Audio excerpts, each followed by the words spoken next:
काहे खातिर इतना विलम्ब हो खता, धीरे धीरे टाइम कम हो खता। ए पिंटू जी सुनी ना,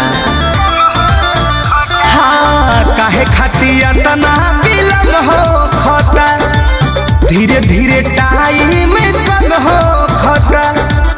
हो भिले छठ घाट गइलो ना,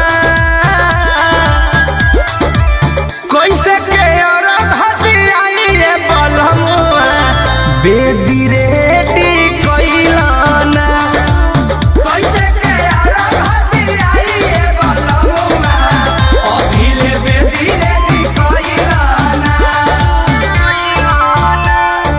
जय छठी माँ, जय छठी माँ, जय छठी माँ, जय छठी माँ। Music by Arya Sharma.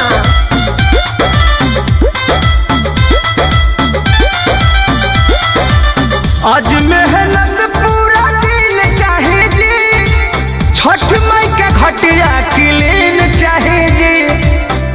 सुन ली ए जी, आज मेहनत पूरा दिन चाहे जी, छठ माई के घटिया क्लीन चाहे जी। तू फल फलहारी मंगइलो ना, कैसे के और घटिया बलमुआ बेदी रेडी कइलो ना, कैसे के और घटिया बलमुआ अभिले बेदी रेडी कइलो ना। जय छठी मैया, जय छठी मैया।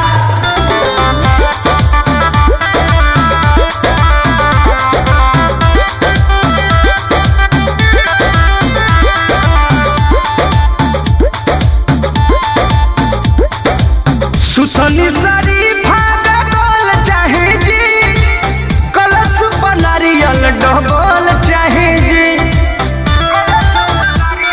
हे राजा सुसनी सारी भागा बोल चाहे जी, कलश पर नारियल डबल चाहे जी।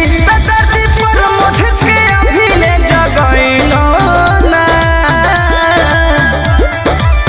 कैसे के और घटिया बलमुआ बेदी रेडी